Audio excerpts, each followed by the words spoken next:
এটা হচ্ছে সাদা পদ্ম। ঘুরতে ঘুরতে আমরা সাদা পদ্মের জায়গায় চলে আসছি। কি অসাধারণ একটা জায়গা। এখনই রাত হয়ে যাবে, সন্ধ্যা নেমে গেছে। সবাই তো লাল পদ্ম দেখছেন, সাদা পদ্ম কেউ দেখছেন? এটা কেউ দেবে? এটা ছেড়বো টুস করে।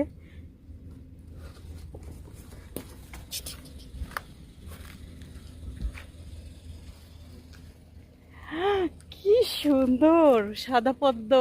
আল্লাহ, কি কি সুন্দর, কি সুন্দর! এটা কি চাষ করে এখানে? হ্যাঁ,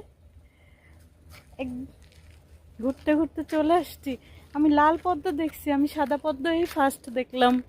আর এখানে সব মানে হয়েছে যে কি বলে, ওই যে ওর ভিতরে একটা ফল হয়, খাওয়া যায়, সেইগুলা হয়েছে। দাঁড়ান আপনাদেরকে দেখাচ্ছি একটা। ওই যে দেখেন, এই যে হ্যাঁ, এইটা হয়েছে প্রত্যেকটা, মানে অনেক বের হয়েছে।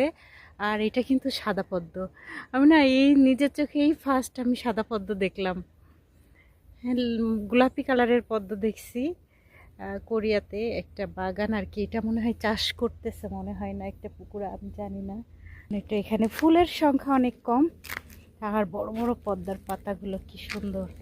একটা বাগান হয়েছে, আর বাগানে এই সাদা পদ্ম খুবই ভালো। একটা লাঠি টাঠি দিয়ে আগায় নিলে নিয়ে যাই। হুম, একটা সাদা পদ্ম নেওয়ার খুব ইচ্ছা, কিন্তু এত ইজিও না ওখানে যাওয়া। একটা লাঠি দিয়ে আগায় নিলে নিয়ে যায় তো। যাই হোক, I am success. Thank you, thank you, thank you. অনেক সুন্দর গ্রাম, অনেক সুন্দর। মাশাল্লাহ, মাশাল্লাহ, দেখেন দেখেন। I am success, thank you. Finally finally এই দুইটা নিয়েছি, এই দুইটাও নিয়েছি। আমি অনেক খুশি।